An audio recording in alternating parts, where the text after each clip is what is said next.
My name is Ginger Lewin, and I am the creator of STEAMmaker Camp out of central Kansas, and we get to travel across the United States and across Kansas as well, and into Oklahoma, and share what's going on in the world of STEAM, STEM, and maker education.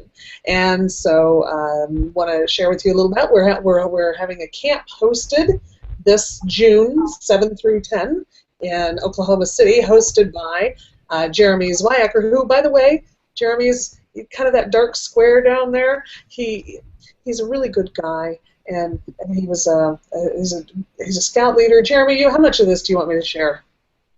You can share whatever you want. I'm actually home now and on my Wi-Fi. Oh, good, good.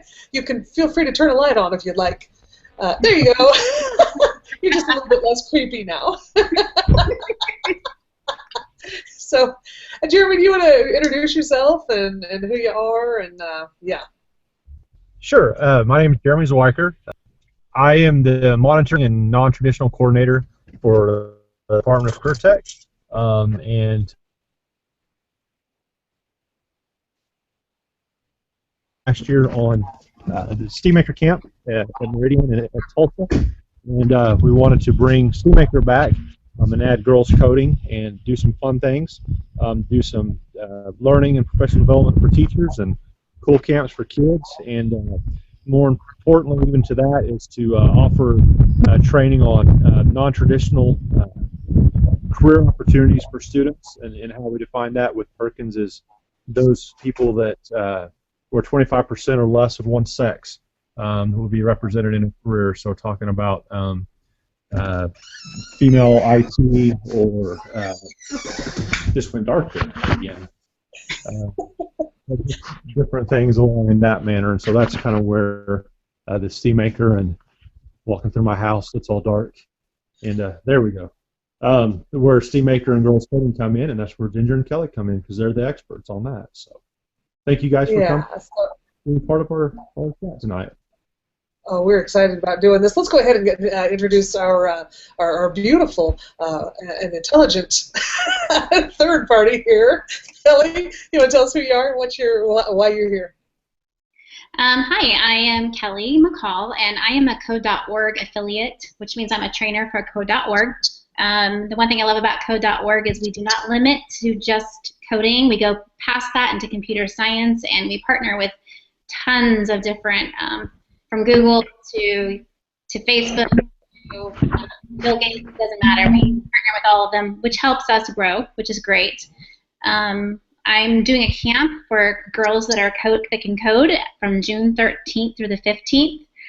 What's a little unique about my camp versus Ginger's camp is that the first day is just teachers. So teachers and I will get together, we'll go over some curriculum, we'll talk about lesson planning, we'll talk about integration. I'll take you from if you're a beginner to if you've been coding all year, to the fact that if you do robotics, it doesn't matter. I can meet you where you're at, and we can make it deeper and go a little bit more information about how you can integrate it into your classroom. And in the next 2 days, we'll be working with girls and getting them interested in coding and computer sciences and what that means for them and why it's important for them to learn that skill. It doesn't have to be that they grow up and become computer scientists. We just want to give them the skill base that type of job can give: problem solving, communication, working with others, lots of good stuff. So that's our main focus in my camp. Well, and maybe they will grow up to be computer geeks too. They just didn't know they loved it. That's right, exactly. It's a new avenue for lots of people. So what grade levels do you work with on your girls coding camp? You know, when I train teachers, I had anybody from kindergarten through 12th grade. I've had it all. So, Jeremy, what are you targeting on that? On both camps, since we're using the dollars that we're using, we're looking at 7th grade and above. Okay. Okay, 7th grade and above. Yes. So right. I'm sorry, go ahead, Kelly. I said 7th through 12th grade. Is the nice thing is a lot of these kids have not been exposed to very much computer science at all. So whether they've ever done any coding or not, we're going to help them get there. So I'll bring a few robotics with me just for fun and see what we can do with some spheros and some dash and dot, and it'll be good. It'll be fun. So you're coding robots. Are you coding anything else? Because when I think of coding, I think of like websites and apps and things like that, you know? Yes, and you can do all of that. We have the ability to do apps. We have the ability to do art. We have the ability to do game building, storytelling. There's quite a bit of different directions, and the nice thing is that we can make it an independent study for some of the groups if we need to. So depending on their level of expertise or level of experience, we'll be able to get those girls moving. So the first day of the camp is with just teachers, and Yes. the second and the third day are with just students or students and teachers together? Students and teachers together. So those students become great learning pieces for those teachers to kind of build off of and to learn from. Those lessons, the nice thing about code.org is they do a nice job of providing unplugged curriculum. So we're applying the concepts from coding in an unplugged version. So they can learn those the vocabulary behind coding and what that all means and apply it in a different way, which is nice because not everything's going to be sitting behind a computer. We'll be building things, creating things, doing games. So just a great way for them to learn about computer science concepts while not being hooked to a computer. Beautiful, beautiful. Okay, so I'm just an English teacher. Not true, I'm playing a role. Okay, all right. So let's say that I teach social studies, or whatever I teach, because I'm a PE teacher. I'm not a technology teacher, and I'm no good at this. Why should I come, and why should I have kids come, and why do I care? You know, the thing about computer science is that it applies to so many things. And what I love about it is that I was a third grade teacher. Computer science wasn't part of our curriculum at all. But what I loved is seeing the kids using those same skill sets and applying it to other subject matters. And then how they use coding to express themselves in different subjects. So I'm in English, we were doing writing different stories. Suddenly I had kids coding plays. If I had an art or science fair project, they were using coding to do that. Math, the skill set behind math lines right up. If you look at most of the unplugged curriculum that code.org has created, I can find ISTE, ELA, math, and social studies and science standards that line right up with each of the lessons, which is very nice. But Kelly, we only have iPads in our schools. We can't do coding, can we? Yep. That's the nice thing about coding. Code.org, it doesn't matter what you have. You can use your phone. You can make an app, and you can send it to your mom or dad. Or to your own phone. It's great. We can do that at camp. They can make money. It's a career.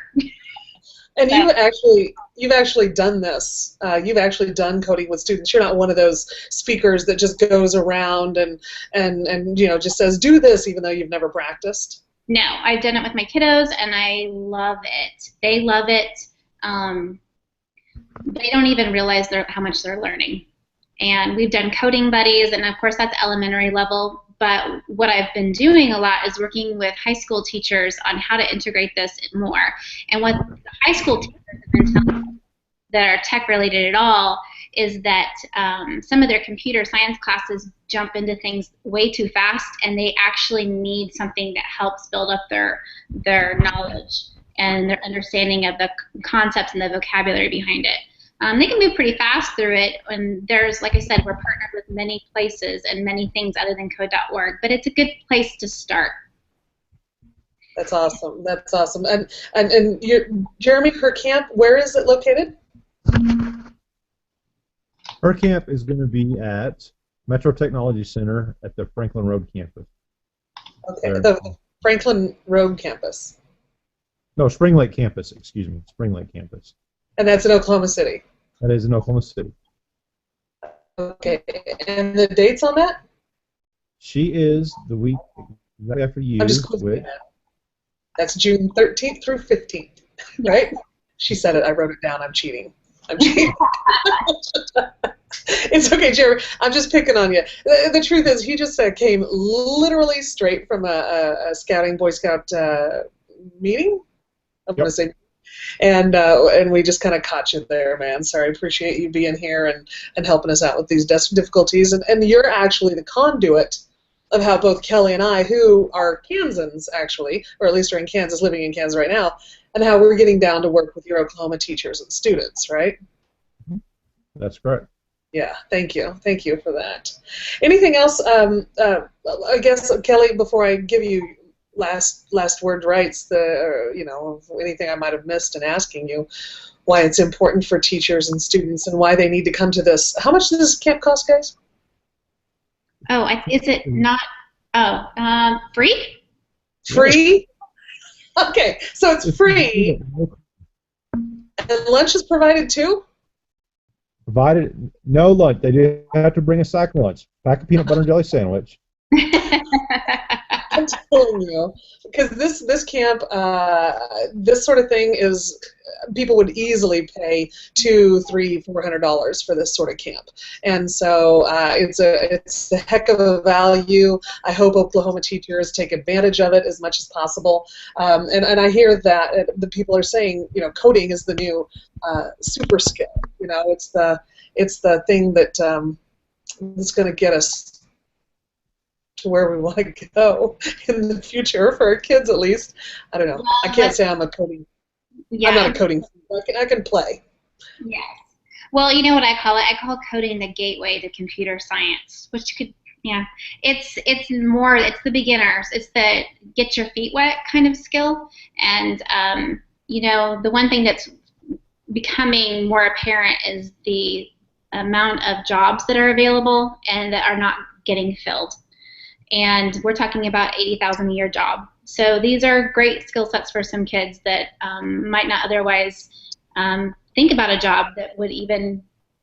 Sometimes I think we all grow up thinking we're going to be a firefighter, or a teacher, or a policeman, and we don't realize this is even an opportunity. Mm-hmm.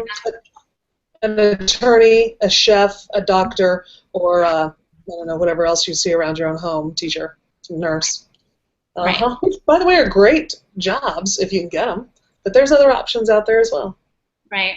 I love it. I love it. Ginger, what about your camp? Tell us a little bit more about your camp. I can't wait to get into that, but I want to just pause one moment and say, Jeremy, where can you're not having like earthquakes down there, are you, man? Everything's okay. And everything else.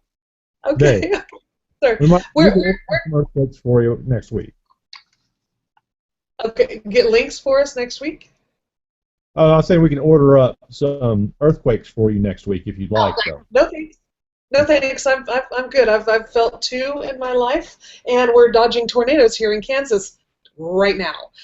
So if we like out of here, it's probably just like an electric outage or something. Kelly, you guys doing good down there? Are you hearing the lightning and thunder yet? Because we are.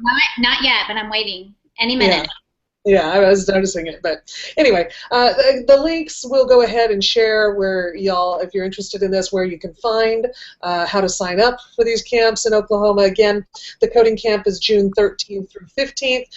This is Kelly Begley McCall. You have got to go to her camp. Yes, we're good with that. Okay, so let's go ahead and see. Look at that. Severe thunderstorm warning right there. It's just thunderstorm. We're good. We're good. No tornadoes. Spoken like a true Kansan. Something else my husband just yelled from it. It's okay, we're only recording. Husband yelled from the other room, it's not going to be pretty. Just ignore this. Oklahoma teachers, y'all know how this goes too. Okay, so, and I don't want to belabor this too much longer. We are also holding a STEAMmaker Camp. Thanks so much to Jeremy Zwacker and the CareerTech folks there. Are amazing. This is our 2nd summer of doing this. This will be our 3rd camp.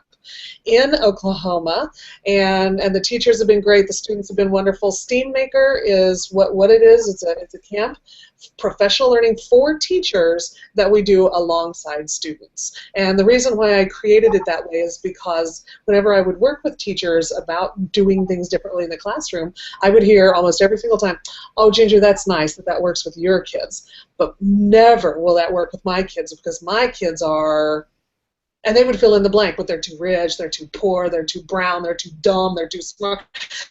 And I thought, wow, I can't have that anymore, and so we're just going to run professional learning with their kids. Bring your kids, and we'll see how it goes. Maybe I'm wrong.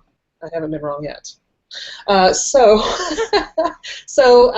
they can bring along their kids, and it's a bridge between very much the student-centered classroom. I love STEM projects. STEM's definitely better than what we have done in the past, where math and science and technology are in their own silos and they don't talk to each other.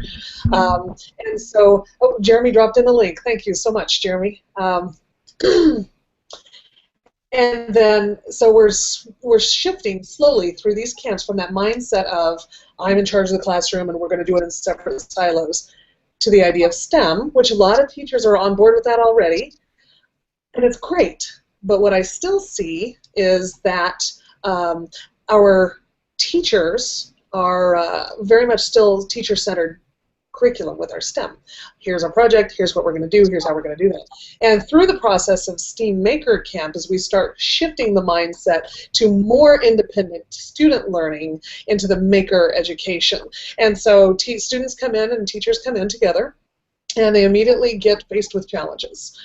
Here's a challenge to do this, and we get to see them work together as a team, and they run from module, literally run. They move from module to module. Those include things like robotics and coding.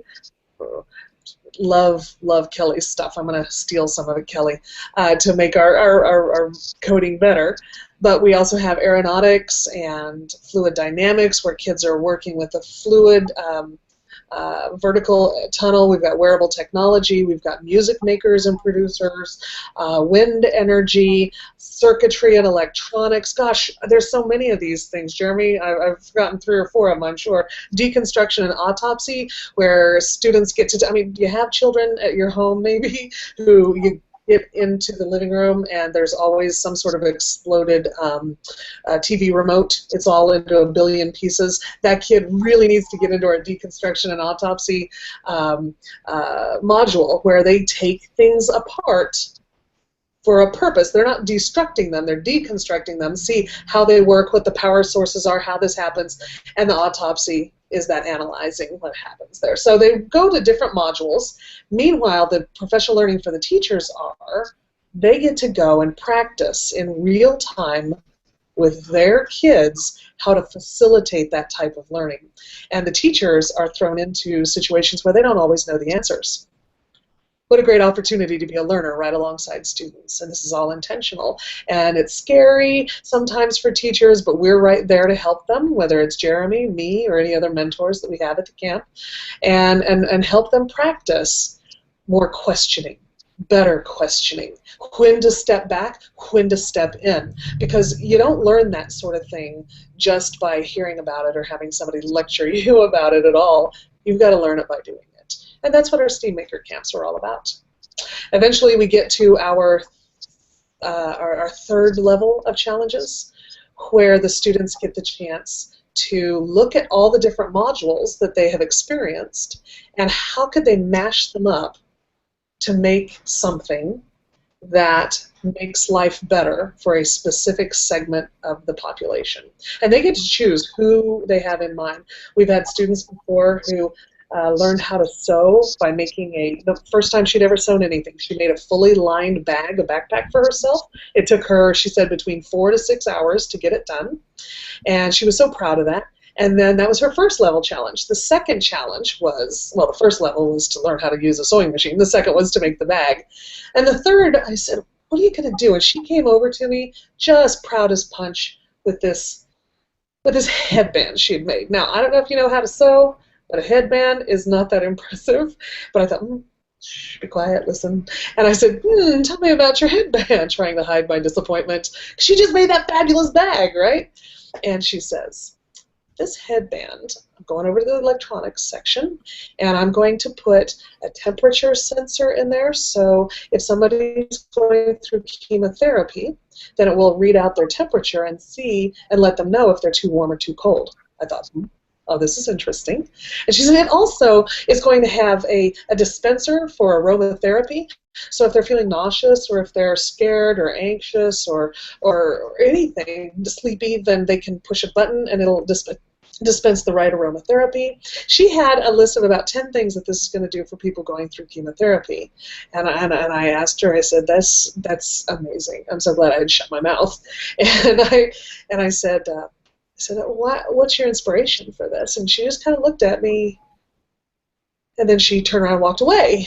And I thought, what's going on with this? And it had become apparent to me that, of course, she had somebody in her life that had been going through chemotherapy treatments. And I thought at that moment, this is where kids are really starting to be more than just themselves. And that's what STEAMmaker Camp is about. It helps seeds packets of teachers and students get a brief, altogether brief. This is a 3-day camp, Jeremy, right? On June 7th through 10th. Now, I know that sounds like 4, but hold tight. It's a 3-day camp where they learn some of how this might be set up. Teachers get to experience how we might work with students, how we might manage the materials in this space, and then they go home as a core group being able to start in their own schools. Now, it's a 3-day camp, June 7th through 10th. The last day is just teachers alone, where they have an opportunity to ask questions about more of the logistics of project, problem, passion-based learning, because that's what we're doing in STEAMmaker Camp, is learning how to learn by doing. And so they might have questions. This is something we learned from last summer's camps, right, Jeremy? That's correct. Where the teachers said, okay, how do I build these? What about grouping? How do I grade? And I really didn't want to short shrift the camps, and so we decided that it would be helpful, based on the feedback from the teachers and those of us who were in the camps, that it would be a great addition to a STEAMmaker Camp. So that's where we're at. I'm sorry, I just kind of talked. Is that okay? Yeah. Perfect. Okay.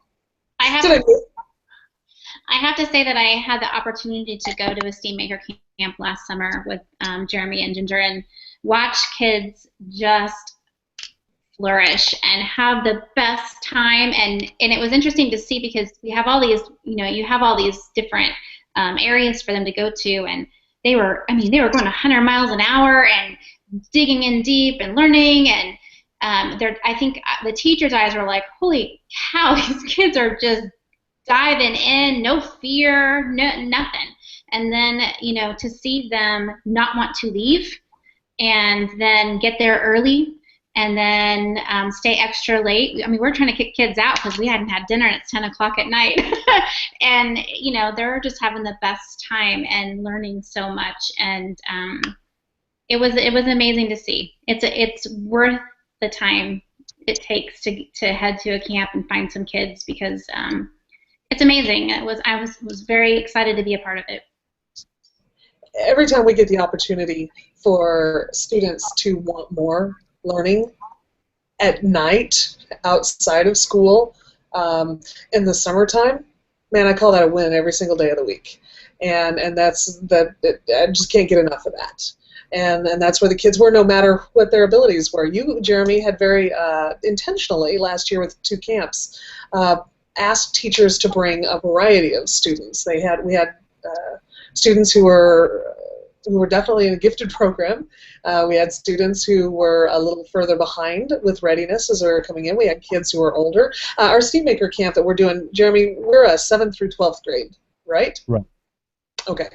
And so we had kids who were older students who were going through credit recovery. We had students who were in regular classrooms, some super high poverty, and some who were quite the opposite.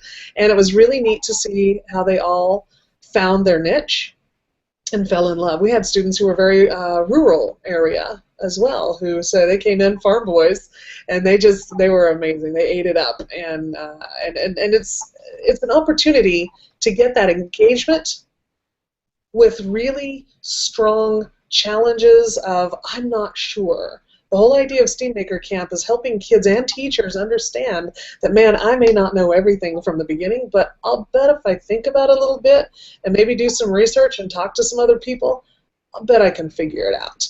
And that's what you have to do.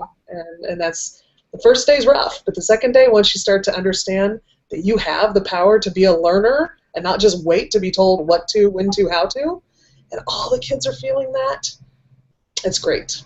It's great.